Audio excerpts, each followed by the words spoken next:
open? I don't know. Then the episode is ruined. God's saying don't drink. It's God saying it's too early in the day to be drinking. No, it's not. It's 12:53. Is it? It's coming.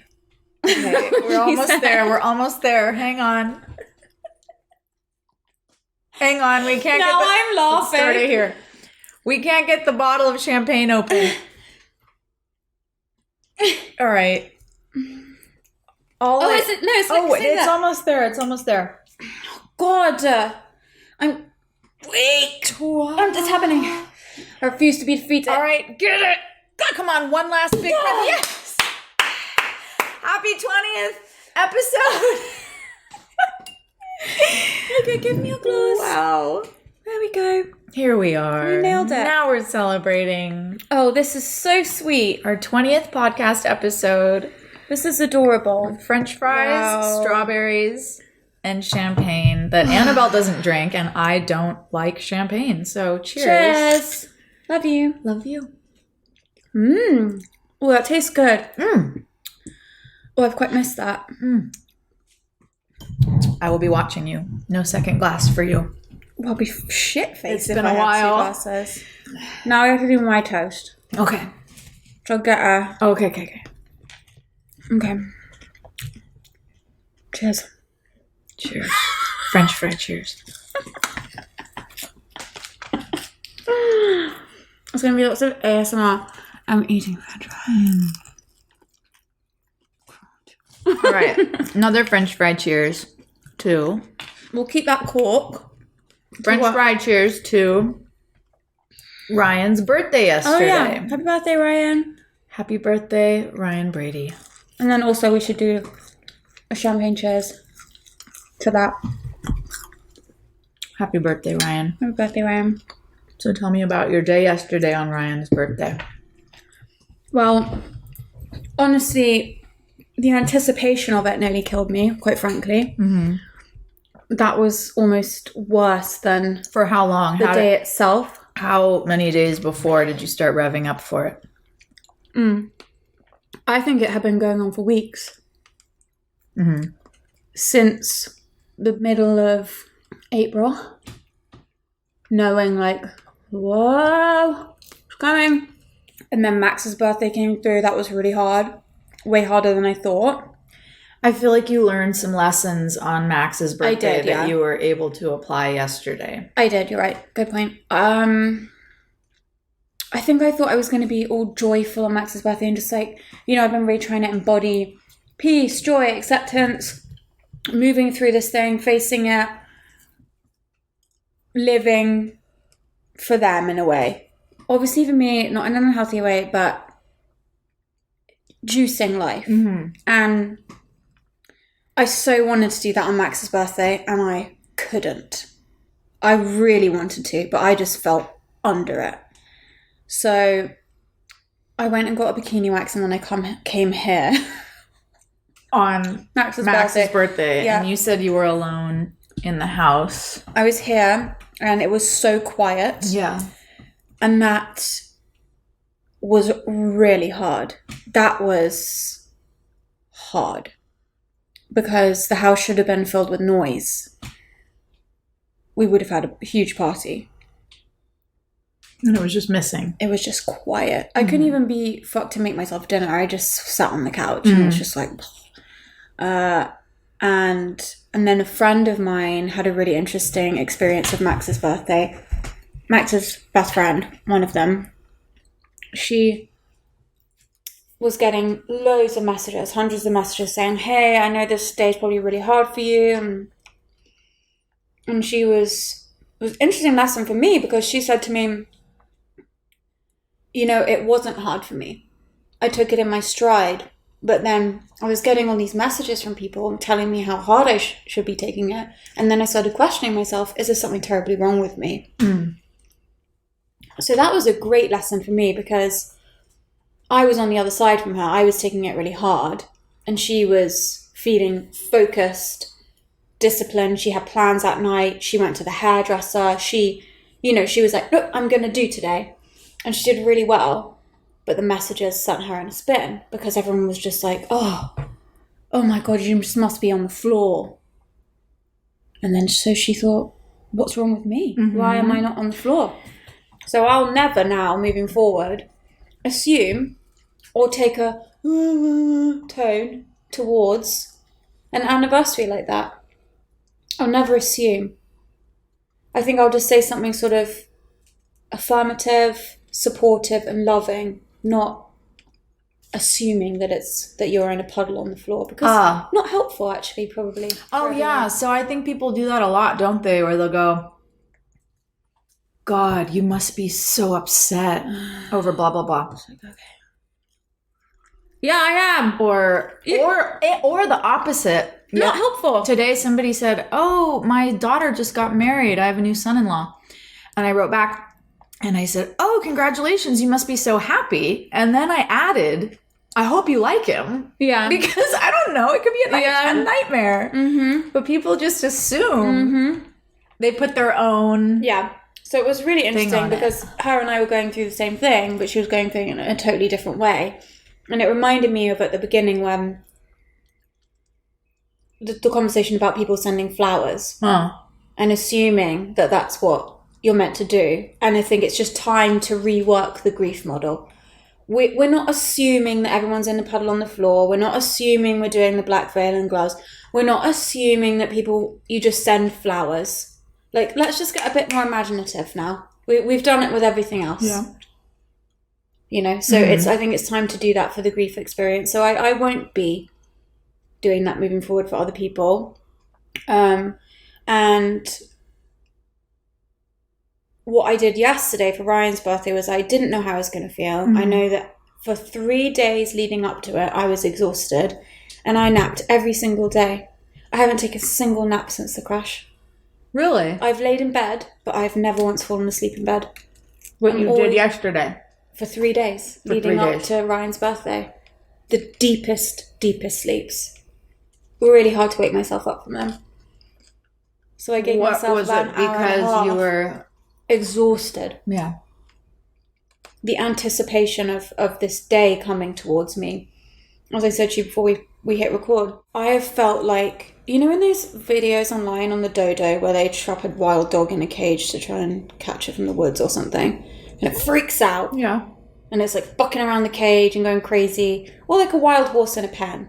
That's been me. Wild animal. I felt like trapped into a corner. This thing is coming at me and I cannot get out.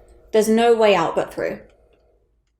And I haven't been able to quite settle in the way that I have perhaps with other things. Because it's been a minute since the last first. Yeah, what was the last first? Was Valentine's Day and the holidays. Yeah. You know, so I thought, you know, I've done a few, I can probably handle this. And then I realized that subconsciously it was brewing. A storm was brewing. And then I thought, oh my God, am I going to lose it? And almost all the anticipation, I made myself live it twice. Instead of just going, okay, let's see how we wake up on the day. So I did that. I made no plans. Everyone kept saying to me, what are you going to do? What are you going to do? What are you going to do? And quite rudely, I literally didn't even respond to people because I didn't know. And I didn't want to have to keep explaining to people, I don't know what I'm going to do for Ryan's birthday. Like, I'll let you know. Yeah, I don't know. When people keep asking me, what am I going to do Did I ask you that? I'm trying to remember. No. And even if you had, here's the thing, I wouldn't have remembered. I don't remember specific people that do it. It will be like a wave of people doing... I didn't. I just sent you like a picture of flowers in a field. You sent me a nice message with flowers and said that you were extra thinking about me or something really sweet. Stop asking grievers. People have got to... We should do a little post on this or an episode or something about what not to say to grieving people and maybe some tips of how people can help grievers in a way that's not like how we did it at the beginning where it was just me like, crying, saying things. Like actually a bit more helpful. That's fresh and imaginative, like you just said. Yeah. What's not helpful to grievers is if you keep asking them what they're going to do because they don't know. Right. They are living in an earthquake. They don't know what they're going to do. And when every time you ask them about anything, what are you going to do about your house? What are you going to do for the birthday? What are you going to do next year? What are you going to do? it feels like I'm being choked to death. I don't know. I don't know if I'm going to be okay in an hour from now. Yeah. So I didn't make a plan. I went inward. Been doing a lot of that, not in a bad way, in an introspective way, not in a hiding away way. And I thought, I'm going to wake up and see how I feel on the day. If I want to go to LA, I'll go to LA. If I want to drive up north, I'll drive up north on a road trip. I don't know. I'm going to see how I feel in the morning. And the day before was really hard because I was like, oh, it's coming. And then I woke up in the morning and I decided not to go to LA because I thought about it and how I felt on Max's birthday, and I thought, I'm not going to put myself in that same situation. I don't need always to clean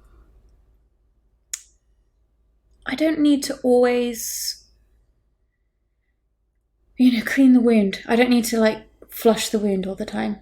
Sometimes it's good and you've got to face things, but I don't need to go to a favourite place of Ryan's, and I don't need to be in the house, and I don't need to do something confronting on a day that is already so confronting. That's such a good thing for you to say. I'm so glad you said that. It's not always... Sometimes it's okay to just really not do anything. It's already hard enough. It's already hard enough. The day comes around and you're planning it and you're imagining how it's going to be, and you want to do the right thing that's going What am I going to do? What am I going to do? That's going to memorialize it perfectly. And you know what?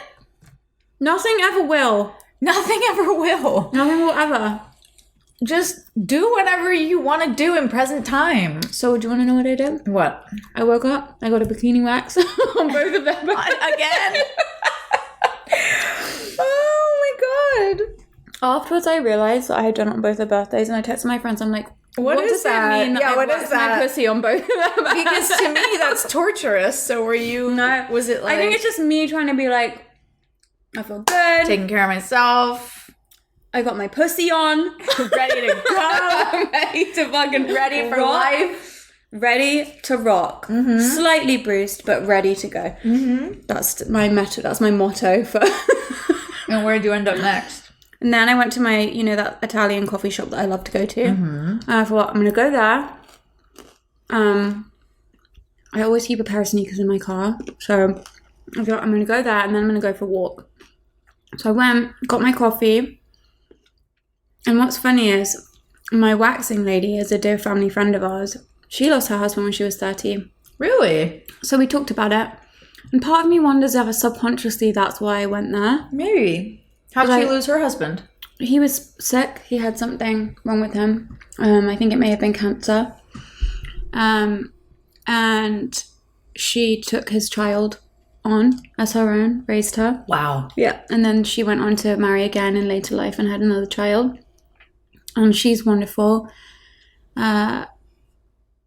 She and I talked about it a bit, and she actually said something so interesting to me, which I will share, is she said to me, how are you doing? I know that's such a shitty question. I'm like, yeah, I mean, I said I'm garbage, but you just get on with it. And she's like, yep. I said, I've had this realization, which is that that initial phase where you're drowning and then you stop feeling that way. You remember month 4, I was like, joy, and I'm awake, and I felt alive, and I felt I could taste things and I could feel things, and I thought, I'm getting better. Things are getting better. The grief it's getting less. Oh, thank God. And then month 4 came. 5, was it? 5? 5, yeah. The longest of months. Because I was fully awake for it. I wasn't awake for 1, 2, or 3. I woke up in 4, sprung to life. And then 5, it's real life. Yeah. And I realised that, as I said, I think on my Instagram or something, there's no cure. I'm not going to be waking up and everything's better. My grief hasn't got less. I've just learned to carry it. And that's been really hard for me to absorb, and I'm resisting it. And I think that's come along with me resisting Ryan's birthday as well. Is I don't want this. I get off me, but I can't. And it was sad for me to realize that I'm not drowning anymore, not because I am not in the quicksand. It's because I've learned how to survive in quicksand. And that hurt me, for me. You know? And then I have these thoughts of I can't do this. I can't live like this. I cannot live like this. This is the rest of my life. And then Nina said to me, the waxing lady who is our friend, she said to me, right now you can't see it because it's so early on, but this isn't your life and it doesn't feel like this forever. And I know that you do not understand that right now. It is not a reality to you what I'm saying right now, but I promise you. And she said, I know it's the shittiest thing to say. It's like when people say time heals everything. Mm-hmm. She said, but it's true. She said, imagine a gash on your arm. And at first it's bleeding. And it's profusely bleeding. And it's throbbing. And then it kind of dries a bit. And then it gets pussy. Mm-hmm. Okay, and then you tend to it. And then it dries. And it starts to heal. And then the scab forms. And then the scab falls off. And there's a scar. And it's an angry scar. And then the scar fades. She said that's what it is. And that was so helpful for me. Because I'm such a visual person. Mm-hmm. And that was something I could relate to and go, okay, I'm in the scab phase right now. It's not a pretty visual. But she said that because I said, that violent feeling of this. And she said, I know it very well. I said, it just all feels violent and grotesque. And she said, yeah, it is internally. And that's why she said that. And I found that to be really helpful and profound, even though it's so simple. Oh, I think and not pretty. It's a perfect reason that you went to her on both those days. Yeah. Even though you didn't talk about it when you went for Max's birthday. I think that was a perfect place for you to be on Ryan's birthday, to connect with someone like that, who is so far ahead of you. Because that was in 1990, I think, for her. So that's what she said. She said, I think about it now and it feels so far away. I know it's mine. It was another life. But it wasn't enough. She says that as well. So then I took myself off to the coffee shop where Maria is also a young widow. Really? Yeah. And I realised I was sitting there. I was like, I've done like the widow tour of Santa Barbara. And I put my trainers on and I walked off down State Street and I spent some money and went shopping. Good for you. I did the same thing yesterday on Ryan's birthday. Oh, did you?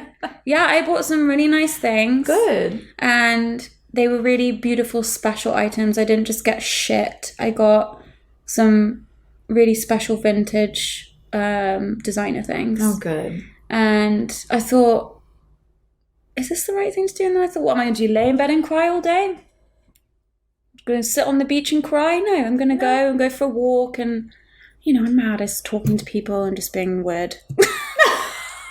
Well, you're in the right town. So that was Ryan's birthday. And then I went home, sat with my sister on the couch and watched The Real Housewives. Love it. I'm sure you don't watch that. No. You're too good for that. I would never be caught dead watching The Real Housewives. I kind of want you to because I just really want you to see the shock of it. It's so shocking. It makes me actually angry to think about wasting my brain cells on something like that. I know that's so rude because people love it. But to me, I have this real, it's trash. I don't know. I could be reading a book and I'm watching... Exactly. These mutant women. Yeah, I could be learning about each other's weaves out. The history of Scotland or something, and I'm.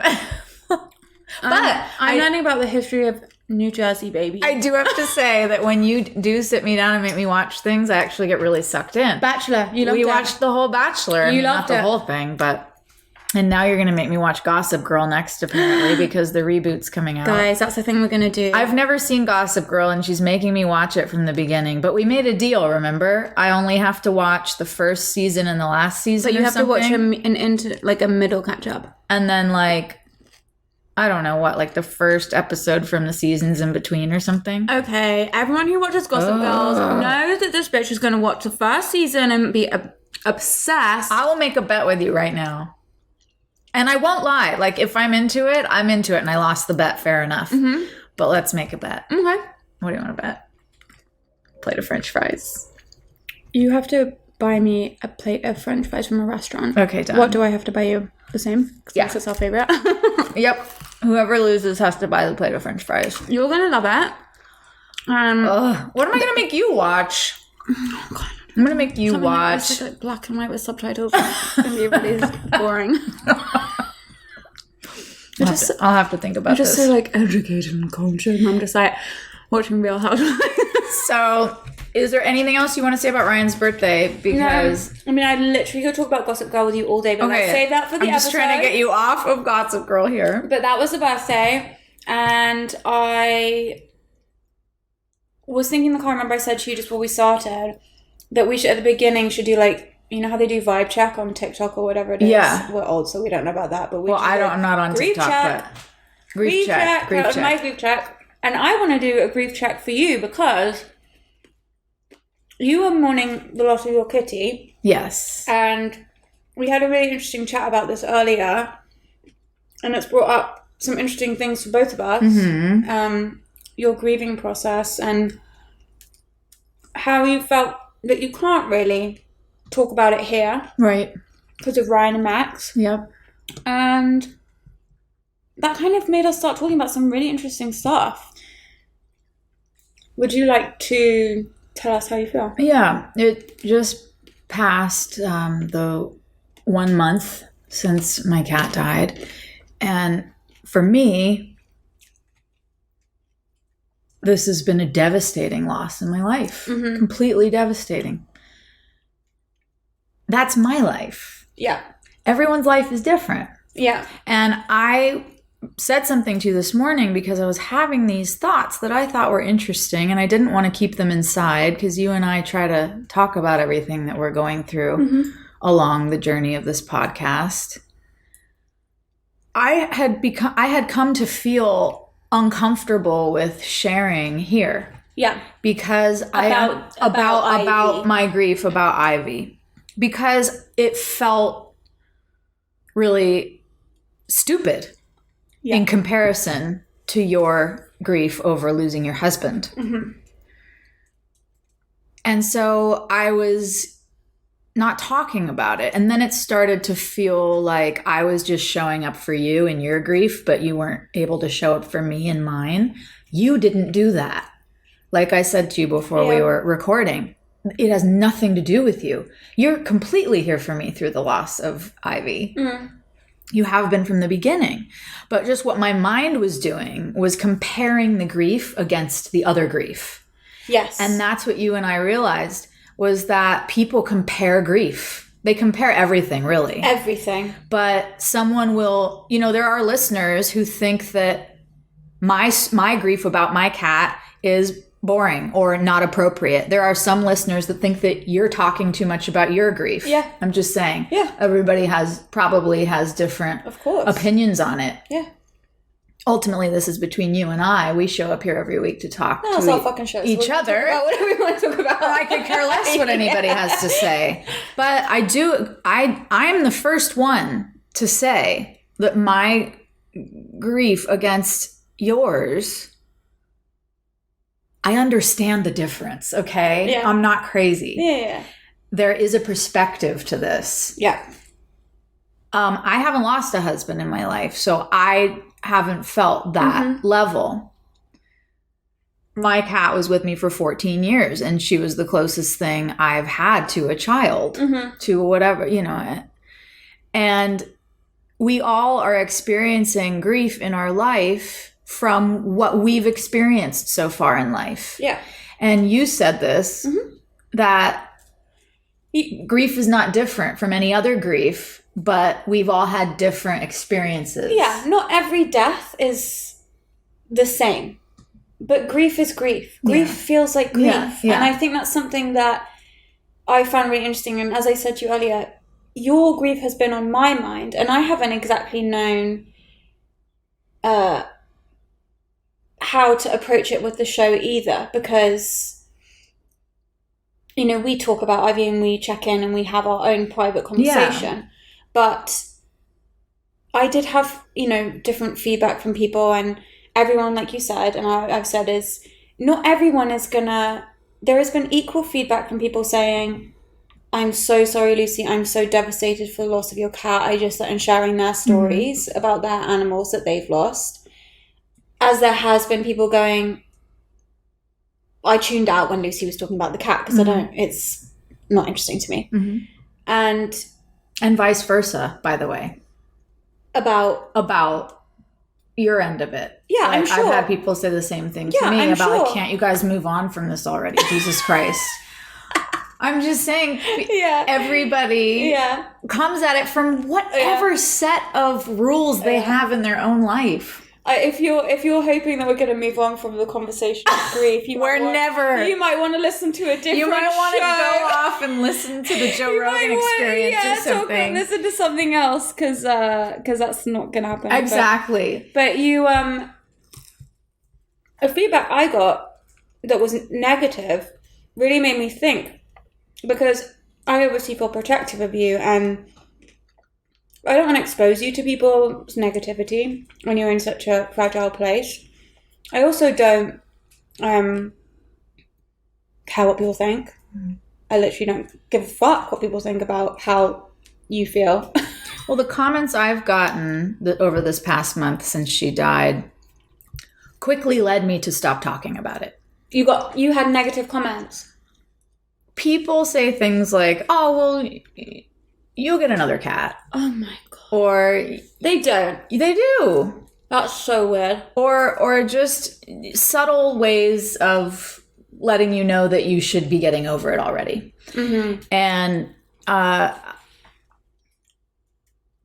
think what we said together off camera was that it's about perspective and respecting your audience.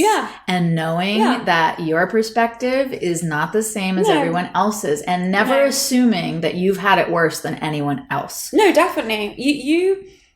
Your experience is your experience. You haven't lost a parent, you haven't lost a sibling, and you haven't lost a partner or a child. Thank God. You will. And when you do, we all will. You will feel differently. And all I can say is that I've been on both sides of this. Before I lost my dad, when I would lose my pets, I would go off the fucking deep end. After my dad, that completely shifted, and it wasn't a conscious thing. It was just, I had felt something so much deeper after that point, a place in me, a depth of emotion, a depth of pain that I didn't think was possible. And so it made that loss of put it into perspective. It made it bearable. Yeah, it made it bearable. Because I'd felt a much worse pain. Yeah. And again, with Ryan. Yeah. It makes, I now, and this is, I hate to even admit it, I hate to say it. I thought I knew everything about pain and grief when I lost my dad, and I thought, wow, nothing can be more painful. This is my parent, and surely this is just what grief feels like, and it's the deepest grief you can feel. It's not. Yeah. And that's what this experience with Ryan has shown me, is that it makes the grief of my dad now almost look laughable, that I could have been in so much pain. And then it's made me impatient with people who have lost their parents. And I know I won't always feel that way. It's because it's so raw for me. And it kind of just makes me, the cynical side of me go, you've got no fucking idea. Yeah. And that relates to your story, which is, just because I've experienced those things doesn't mean that my pain or grief is any more or less valid than the pain or grief you experience. You haven't, this is your greatest pain so far. This is one of your greatest losses in your life. Yeah. And it doesn't matter. It feels the way it fucking feels. That's how I look at this. Yeah, you're right. And it's a fine line between, I'll always try to be careful of my audience and of who might be listening, who has been through something that I could be treading on. You have to be very careful. There's a fine line between that and then not apologizing for your lived experience, your experience of it. And you shouldn't have to. No, you should never have to, and you should never allow yourself to go there, but you do, because people compare. And I brought up this other experience I had where my best friend Johnny committed suicide. And before he did it, by jumping off of a roof, he killed a woman with a hammer, beat her to death. She was an elderly woman. And when he died, everybody said, he doesn't deserve your grief. Mm-hmm. He killed someone. He's a murderer. Get over it. To the point that his friends and family don't even post pictures of him on his birthday or anything, because it's all hush-hushed. Because people... So much shame attached to it. So much shame attached around that. And it wiped out my experience of losing Johnny for many of us, for his family as well. His parents couldn't share their grief because they were being judged for having a murderous son. It's so awful. I hate that stuff. I hate it. And people naturally do that. They naturally judge grief up against grief. They judge... We're so raised and conditioned to always be comparing. I know. Get the next thing. Keeping up with the Joneses, isn't it? Yeah, it really is. Get the next car, get the next dress, get the next bracelet, get the next thing. And get over it. Get over it. It's like the same mentality of one-upmanship. Yeah. And comparison. Uh-huh. And I always say comparison is the murderer of joy. It really is. But it's also...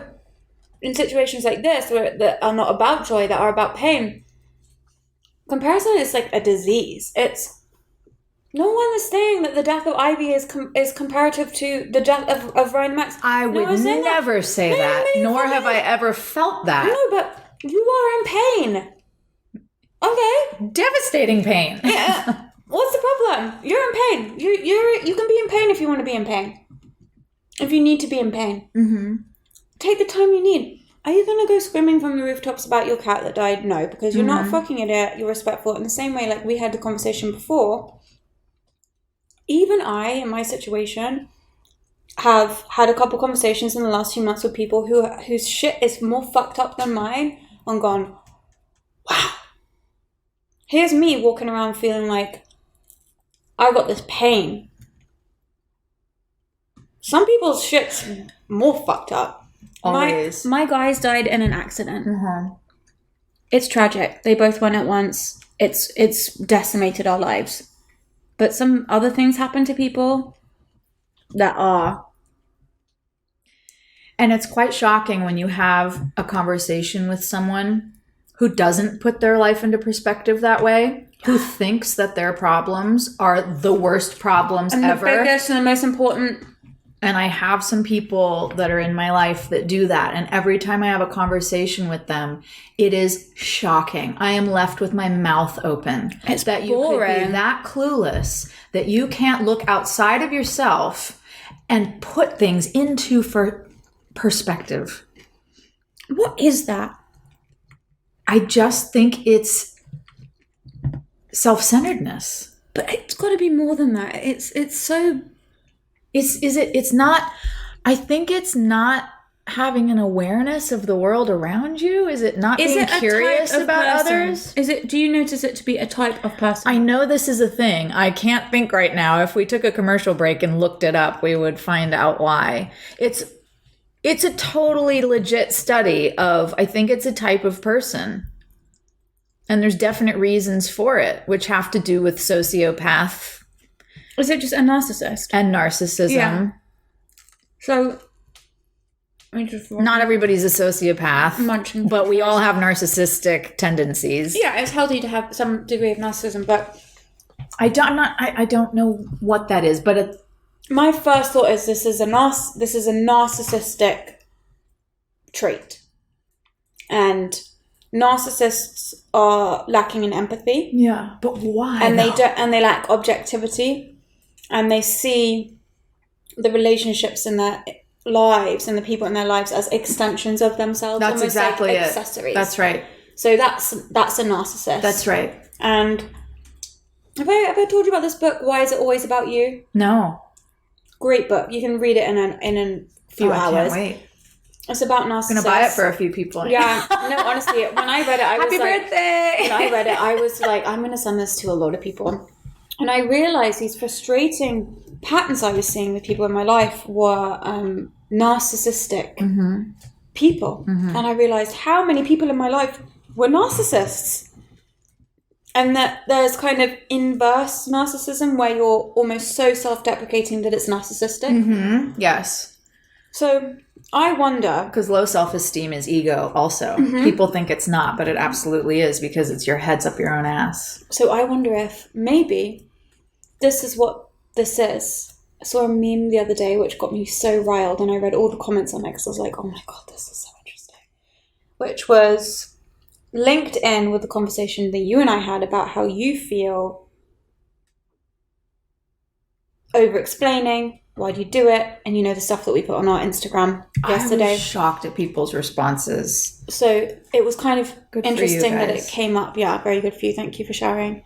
Was normalize having a conversation with somebody and not comparing your experience to their experience. And just listening. And then underneath the comment was, I have ADHD and anxiety and I constantly do this as a way to try and connect with people and communicate. And comments like this are the reason why I don't open up to people. And obviously, so there you've got the two polar ends of the spectrum. Okay, and read the one again. Read it. Or say it again. The first one. Normalize this. Normalize this. Just listening during conversation and not trying to relate to or express your experience. Or compare your experience and its similarities to the person talking to you. And then underneath was a girl saying, I have ADHD and anxiety and I do this because I'm trying to connect with people, blah, blah, blah. And I thought that was so interesting because it's so indicative of this time that we live in where everyone feels that they need to be heard constantly. And that everyone is so important. We've got a young generation of people coming up who are just precious little babies who are never challenged. And we have to... So precious. We have to coddle them constantly with everything. And unfortunately, it's become... Coddling is important to an extent, and then it just becomes destructive, in my opinion. And... Agree. So... it was really interesting to read all the comments because I would say it was split down the middle of people being like, that's called conversation. And then other people being like, I hate when people do this. This is a narcissistic thing. I was taught through my therapy and through my studies that that is a narcissistic tendency. And it's something that many people do.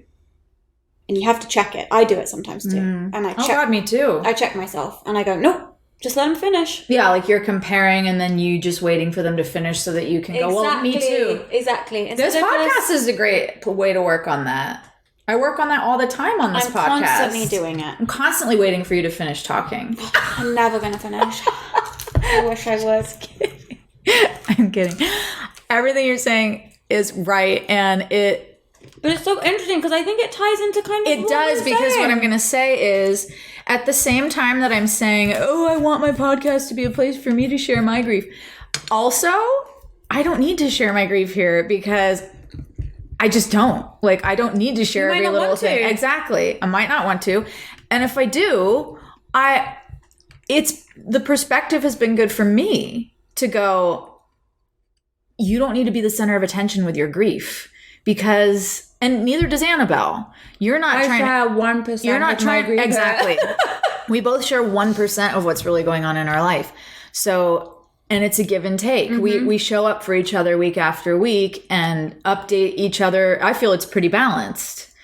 And I hope so. I feel the same. So I hope you do feel that way. This it's not an argument. Just what I've observed in myself and wanted to say out loud, and thank you for talking about it. I just didn't want it to fester.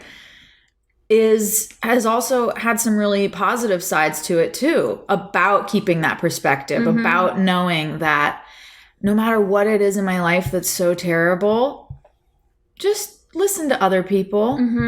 They've had their own experiences. You don't need to hammer your experiences into other people. You don't need to prove that yours is worse than theirs. Or valid. Or better than theirs. Just listen. Show up for others. Get your head out of your own ass for a second and get curious about someone else. And in doing that, you'll help yourself. Yeah, I mean, in our conversations, I feel like we both work out so much shit from So stuff much. the other person's saying. I don't need a therapist to have you. Same. So Well, actually, I love Jeff. So well, Jeff, we love you, Jeff. She didn't mean that. He doesn't listen to this. Today's you don't know that. I have a lot of people that say they don't listen, and then they'll just drop one comment that lets me know they've been listening all along. So today's a very special episode. If you're a hater, you're a fan. Woo! It's our 20th episode. And I'm just going to munch French fries the entire munch minute. French fries. We started this back in the beginning of November. We released 4 episodes, and then Max and Ryan died. Mm-hmm. And we took a little break, and then we continued. Here we are. There are 4 episodes that have never been released. Not sure what we'll do in the future with those. They're amazing. But they are remaining a secret for now. And here we are. It's been 20 episodes since we began. And I got you a present. Aww. Hear that, everybody? Now, Present. Annabelle feels mad because she didn't bring me anything today. No, not mad, just embarrassed. I just need to say that she has gotten me presents. She got me the Diana tin a couple weeks ago. Do you remember that? Yeah. So, here she's opening her card. You have to explain it for people who can't see us. This says, "You're one of my very favorite people." Even though I just went, shut up about my grief. Shut up. Me neither. What does it say on the inside? Oh, you want to read it? Well, yeah, this is a podcast. No, they're just listening with their minds. Dearest Annabel, you are an angel in my life. Whatever our past wander in years to come, I will always treasure what we've created, and I'm always here for you. I love you, Lucy. Happy 20th episode. Aww, and the little picture. And there's a picture of 2 little hugging. toddlers hugging. I love it. What did you get me? Just something you're gonna love. I love it! It's a big scrunchie. The biggest. With palm leaves on it. Like, I can wear this actually today with my outfit. Perfect. Oh my god, I love this. How do I get it out without ripping it? You're the best and sweetest. I know you love your massive scrunchies. I'm gonna give you a cuddle. Yeah. My 20th episode scrunchie. I'm very proud of our 20 episodes. It's been quite a ride. So Me too. I'm really proud of that. We're trying to think of the perfect way to celebrate today. And we thought that embarrassing each other would be the best way to go. Oh, it looks great. Oh, I love it. This gold record over here is a perfect reflection if you'd like to look. I can feel that it looks fantastic. It's really great. And so we're going to play a game. I bought this game last year and never played it. it was all for this moment. So you pick a card and ask a question and we're going to answer them. Okay, I'm going to ask you a question. This game is called 20th episode question Arama. Question. It better be a good one because you were shuffling these for like 8 hours before we started. This is boring, but you'll probably You like can pass it as boring. Fuck you. Describe a piece of art that you really like and why. That's so boring. Okay, but I good. definitely have an answer. No, I know. Okay, tell us who the fucking is. I really wanted it to be like salacious, but go on, you cultured bitch. Okay, one of my favorite artists, his name is John William Waterhouse. Mm-hmm. And Love. my favorite painting of his is probably The Lady of Shalott. I have like a 6-foot copy of it that I ordered, and I've had it rolled up for years because to get the frame for it is going to be like $1,000. It is? Like, actually? Yeah. We can't just do a cheap frame. For the time being. To get a frame with glass, a glassed frame for this size that I bought is going to be about $800. So maybe I'll start a GoFundMe for my frame. Yeah. We're going to do that. Oh my God, stop it. Yeah, we're going to use my gypsy ways to get that done.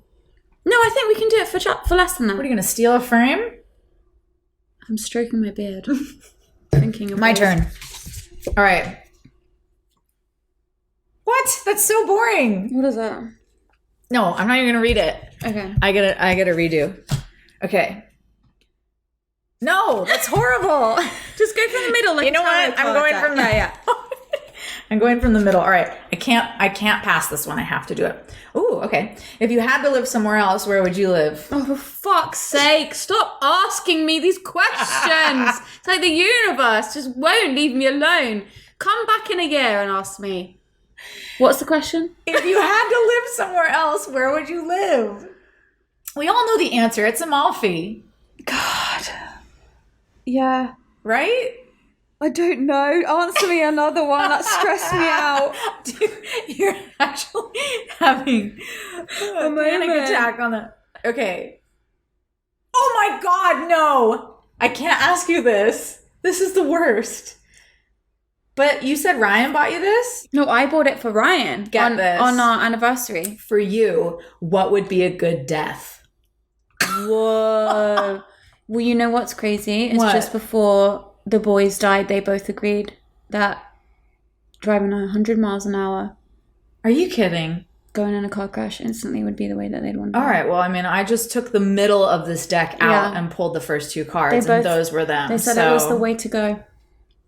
Literally, like, in the weeks before. Well, they weren't We were wrong. all sitting around here. Yeah, I know.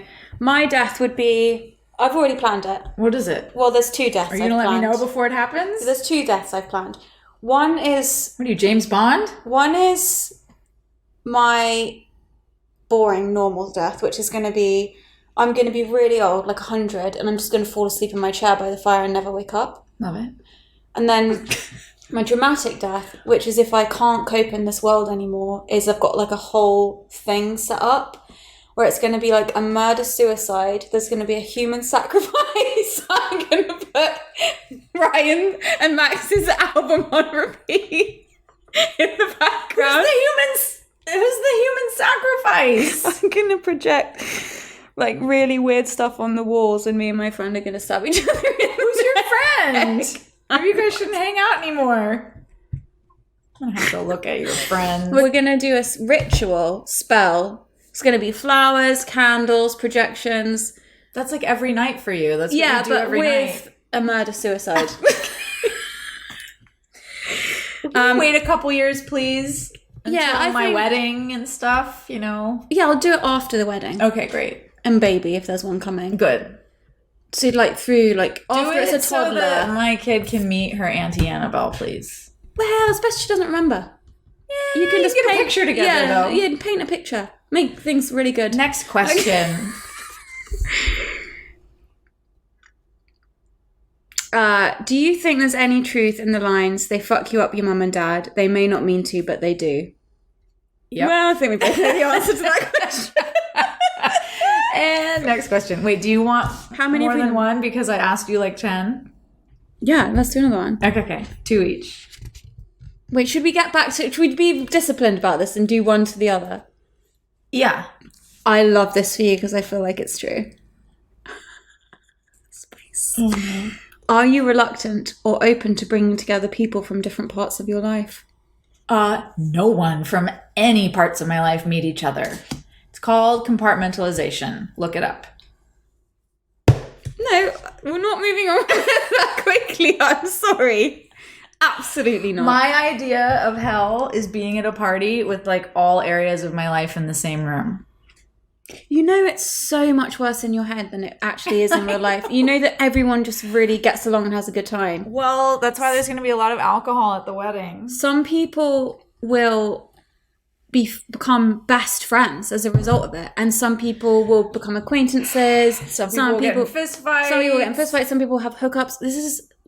This is why people love weddings and funerals. Right. Because everyone compartmentalizes their life, and then everyone just rushes together, and then it's like amazing cosmic explosion. Everyone's emotions are running high. Chemistry explosion. It's sexy. I'm all for it. I love throwing everyone together in a room. Oh, you can be my party planner. Are you serious? Have you watched Friends? No. Have you seen like when Monica's planning Phoebe's wedding and she wears like a headset? No. That'd be me. And Phoebe just goes crazy and starts screaming. She's like, I didn't want to do this! I want the wedding in Scotland, so you better get on it. Okay, great. I'm having a panic attack already. What? You don't know this one. I'm skipping. It was about middle age. We're not middle-aged. Are you more attracted to a nomadic or a settled life? I think we all know the answer to this. These questions are so nomadic, obviously. She's a gypsy. Next question. What is that? I'm so frightened. This game. Under what conditions could you have an open relationship and make it work? Literally Annabel? any. The current conditions? Literally any condition. Great. As long as both people agree. No, okay. Does it work though? Yeah. Really? It can work. It can work. Really? You have to be on a level, but it can work. Really? You have to really, really know the person you're with. All of them. It has to be complete honesty. You have to brother. be completely open and honest Are with people each other. Capable of complete honesty? No. Obviously, you don't want to drag people through the mud. I mean, I know I am, but most people. If you really know and trust the person that you're with, sky's the limit. But you have to be willing to stop if they want to stop. There has to be rules and things in place. Having said that, I don't want that for myself. I don't want it for myself either. I've been there, done that. I want more. People think that the open relationship and extramarital things is more. It's only more if you're a lazy fucking piece of shit and you're not willing to work on your relationship or what you have in front of you. I think ascension, expansion, all of that shit, it's not out. We project it all out. I think it's in. Mm-hmm. And two people going in like that and then meeting. Wow.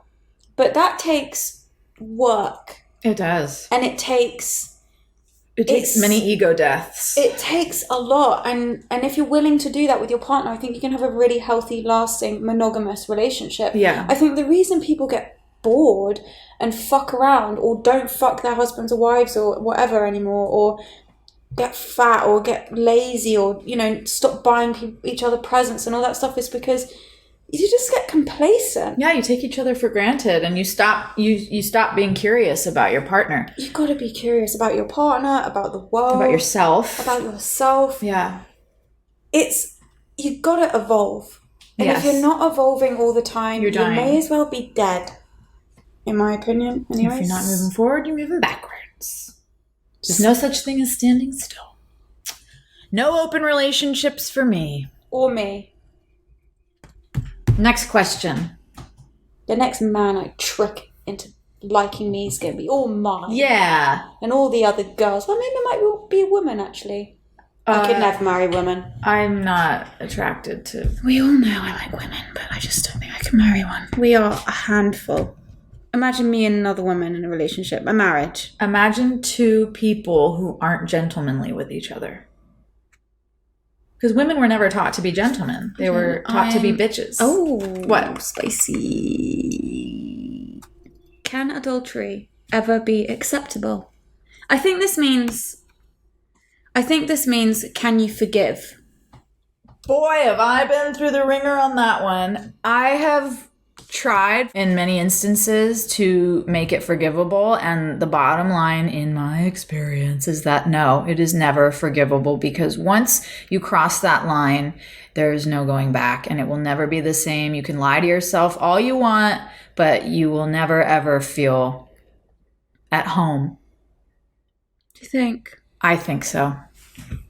That's your experience of it? Personally? Yeah. But I stayed with men for years, convincing myself that it was forgivable and that I was fine and that it was a healthy place for me to be. Have you ever been the adulterer?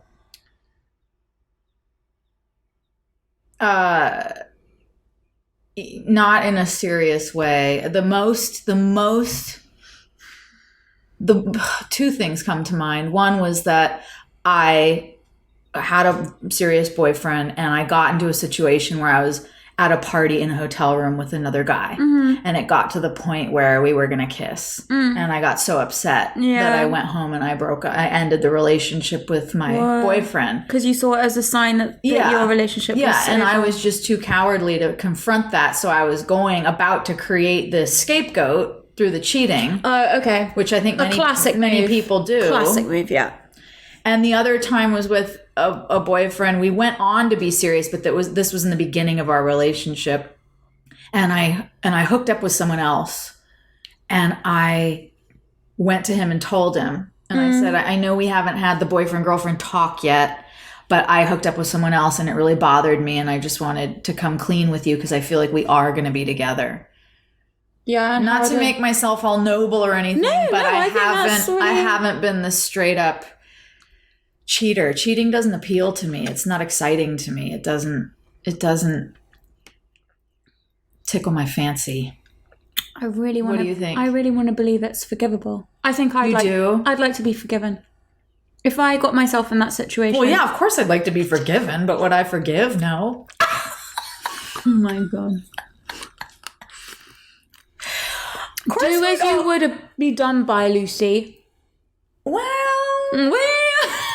as much as possible. No, of course. No, I think it's really interesting. I think it's such an interesting question. I think look, to me, it's just a deeper issue than the cheating. That's why I say. What is the reason that if this has happened? cheated or I cheated, what the fuck are we doing here? What's going on? I think it doesn't mean the end of a relationship if you're willing to sit down and have a really, really honest conversation with why you're in the place you're in. Exactly. It's a symptom. And be willing to... It's rarely the cause. Deal with that. It doesn't just come out of nowhere. I mean, 1 in a million does it just, explode out of nowhere. It's been brewing. Yeah. And it's happened for a reason. Why has it happened? I think you can come back from it if you're really both willing to go into therapy and sit down and go back and go, where did this start leading us to a place? Because just because you're the one that cheated doesn't mean that you're the reason that the relationship isn't working, in my opinion. No, I agree with that too. Did I just contradict myself? Because that does make sense. I think that could be forgivable if it goes past the cheating, because that's irrelevant, to the root of the issue, and both of you being willing to work on that. Work. Exactly. Yeah, and it can't just always come down to, well, you cheated on me. Okay. But what has happened to make it... If you're willing to let go of your ego and put you and this person on a level playing field and go, yeah, okay, you fucked around, but why? Yeah. You're not worse than me. I'm not better than you. There's something that's happened here. So I think as long as you're not going to take the moral high ground over somebody, I think you can come back from it. But it takes so much. And I think most people aren't capable of it. I know, it's a lot. And I think it just takes a lot of reflection and therapy and not putting yourself above the other person. Yeah. What did you do? How did you contribute to make this environment where it was possible? And I know that some people aren't going to like that, but I know that just hit a couple alarms. It's not. Some people aren't going to like it, but I have to look at myself and my shit in a relationship. Every single relationship I've been in that has gone wrong, I know what I did wrong. I can sit here and tell you what I did wrong, or what I did that led to X, Y, and Z thing. It's not going to be every time, you guys. I'm not like victim blaming here, Jesus Christ. But yeah, I think that's a really interesting thing. I want to it's really not black and white, is it? I can't believe when people get divorced because of cheating. That is one thing I cannot believe. You've married this person. You said for better or for worse, till death do us part. You've been together 5 years, 10 years, 20 years, and somebody's fucked around and you're just going to bail. That to me is an issue there that deserves to be worked through. Yeah, maybe. That to me is unthinkable. Yeah. Anyways. When did you last throw your head back in laughter? I mean, like today, I feel like with... Okay, great. Your turn. Oh, is there anyone you regret losing touch with? Yeah, I just thought that this morning. Really? Yeah. Tell us. My music teacher of like 20 years. You lost touch with him? I lost touch with him Because of that situation? Yep, because of... Even though it wasn't your fault? The high control situation I shared on a few episodes back. He was a victim of that? Yeah. In that time when I was close to this narcissistic abuser, I lost many relationships in my life. Mother, sister, best friends. Really? You've never told me that, Lucy. Yes, I didn't speak to my mom for 2 years. Because I've asked you about that before and you wouldn't tell me. I'm so ashamed. So thank you for sharing that with me today. Because I've asked you, do you remember? I've asked you a lot. So thank you. Yeah. I'm glad that you're at a point where you feel you can be a bit more... Yeah, I'm about to take my mom to dinner to apologize and talk about this with her for the first time. And I'm emotional already. I've been tiptoeing around having this conversation with her for the last couple months. Does she know anything? She knows her experience of it, but she doesn't know yours. How deep it went for me. Wow. When are you doing that? This week. I'm really excited for you. Me too. I know it's going to be really fucking hard. Yeah, it will be. I just need to get through it without crying. Why? Have a cry. Well, we will, definitely, but I just want to say it as clearly as I can to her. But yeah, this music teacher, I drove by his house this morning and he was my mentor for a long time. And I was with him in your life. Every day, an hour every morning, 5 days a week. Huge person in my life. And I severed that relationship. And he's an older man. He's nearing 80. Yeah, you got to get back in there. And I think of it a lot. I haven't quite figured out how I would go back to him, but that's what we do, right? We waste time by... Oh, God. Just do it. Just write a letter or something. Yeah. Call him or write him a letter and explain. Yeah. And say if you would like to reconnect, then I would like it more than anything. Yeah. Just say what happened. He'll have compassion for you. He knows who you are in your heart. Yeah. Are you competitive? Yeah. I am. But because I don't think I'm egoic. I mean, I have an ego. Everyone has an ego. But I'm not ego-led. It kind of makes me good for you, you won. Even if it's against me. Do you know what I mean? I want to fucking win. Yeah. But I'm not a sore loser. And I'll never... I will do my best to win. At school, I was fiercely competitive with sports. Captain of many of the sports teams. A beast when it came to sports. But I was always happy for the other team. I was never a sore loser. So I don't know what that really means. I don't want to win at the expense of anyone else with anything. Don't know if you can really win if you're not willing to sort of centrifuge. Yeah. Be happy for someone else when they win. What do you think I don't think I'm competitive enough. I think I'm nowhere near competitive enough. I think I would do very well by, but I've always been... What does it mean to you, competitive? Competitive means that winning over someone else means a lot to me. I don't like sports. I don't like games, really. Even board games. I get upset. I get upset seeing someone lose. And maybe that comes from people pleasing. Yeah. I would rather take the hit than someone else have to take it. Right. I don't think that's very healthy. No, that's not healthy. At all. Not healthy. But also, can I just relate to you here? Yeah. I just talk about my experience, about your experience. Me, babe. Relate to me. Fucking hate board games. Yeah, I don't like them. People think it's so weird that I don't like board games. It's from my childhood, okay? We didn't play board games. You fucking didn't have board games because you had to whittle your own fucking toys. I played this African board game called Mancala with crystals in these little wooden holes. Oh my God. I actually just got dizzy. But I also have this thing where... Lucy. I feel like I'm Mancala. not... Yes. Mancala? Yeah. No, you can just play Monopoly or Buckaroo. It was this hand-carved thing. Jesus. Where there was no winner. But I also I don't agree with kids going to school and like everyone getting a trophy. I think that's really fucked up. So stupid. I think it goes back to what you were saying about it being so precious. Everyone's a precious this little coddling. baby, yeah. It's really dangerous. You should want to be the best you can be. But I also have this like detached thing from the world where my brain just goes, who cares? Who cares? Like, Yeah, I'm the same way. Life isn't real. Wait, that reminds me of something. That just reminded me of something so funny. When I was younger, sports was like the only thing I was good at school. Truly, I was shit at school. So for me, winning at sports was really important from the perspective of like, this is the one fucking thing that I do here that gets me by. And we were thrashing this team at hockey once, annihilating them in a tournament. And we were already winning by miles. So when I say I don't care about winning or losing, there is definitely a part of me that's slightly triggered. The sports teacher, I was an attacker, and the sports teacher was like, in halftime, pulled us to one side and was like, you guys are thrashing this team. It's really like unfair. They've come a long way to play. Like, we need to just chill a little bit. And I saw red. So I'm like, bitch, this is all I've got. And you're going to tell me that I have to slow down?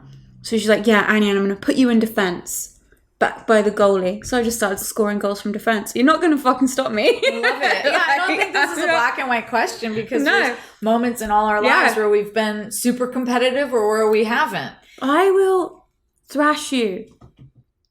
But I'll also, like we were talking about in the Live and Let Live episode, let's have a chat and a cup of tea and have lunch about it afterwards. Exactly. And that is being a true team player, is shaking hands at the end of the match. It's a game. Yeah. Something happens for me where I am not aware of the competition. Like, I'll go in for an acting job and say there's like hundreds of other girls or thousands. I have no concept of that. To me, it's just me, and I'm the only one. Or in my music. Like, when I got it's so lovely, actually. When I got my record deal with Island Def Jam, and they were like, they told me, Jay-Z told me in the room, and L.A. Reid, and they were looking at me waiting for a reaction. And I didn't really have one. I was like, that's great. Yeah, it'll be fun. And they were like, what? You should be jumping up and down right now. We just signed you for like a lot of money. You have everything you ever dreamed of. And I felt like they wanted some huge reaction from me, but they were like, do you know how many other girls would die to have this opportunity? And no, I didn't. That's so interesting. That is something I've really come across in my life as well, so much, especially when I was in the music industry, of people just being like, well, aren't you happy?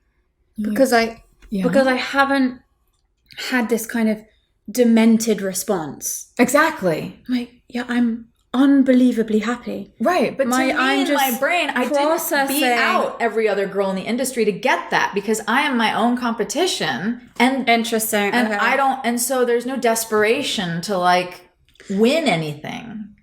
So we have the same response, but for different reasons. Mine is that I internalize things, and I'm going to go and I'm going to sit on this, because until something is signed, until the money's in my account, until the thing is on the TV, it's not real. Well, yeah, we've both been taught to never trust anything until it actually happens. So you're sitting here and we have a record deal, and that's great. Yeah, and of course I appreciate it. And I am it's not so happy. It's not that I don't appreciate. But I'm also aware that you could terminate this deal tomorrow. Yeah.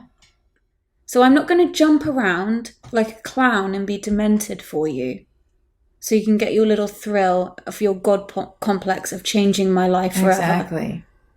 Because I'm fully aware that you can terminate this all tomorrow. Yeah. And I could flop. Yeah. And I could fuck it all up. You know, it's like, none of that is in our control. I don't really understand why people want you to just be like, whoa!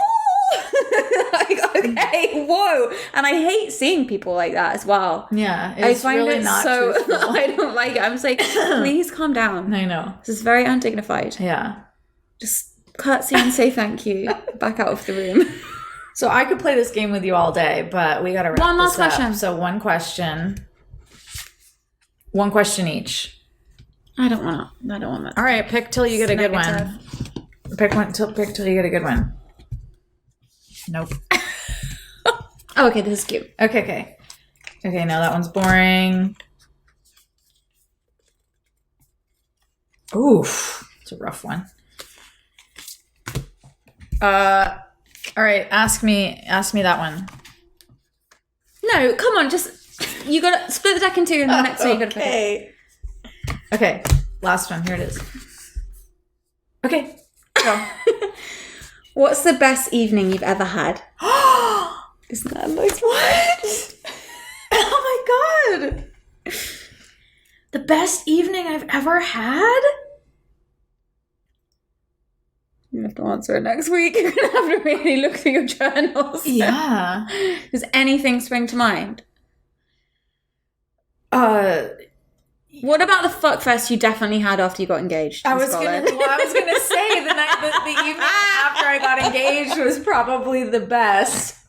Because, yeah, we were just in the woods with a bottle of wine and we just got drunk in the Scottish woods and it was raining. Did you guys have sex? And, no, because Will got attacked by bugs and he got bitten to death. They didn't touch me at all. Don't know why. You didn't even diddle? No. Oh, missed opportunity. He got attacked by bugs. When you have or we would have. When you have the wedding in Scotland. Yeah. You guys have got a diddle in the woods. Oh, yeah. Actually, you know, they have Lyme's disease there, so you might want to do it in California because we don't have that here. Can't we get, like, shots or something? Vaccines before we Incurable. go? You know how I feel about vaccines. Incurable. Love them. Yeah, the night I got engaged was magical. We went and sat on the shore of Loch Lomond.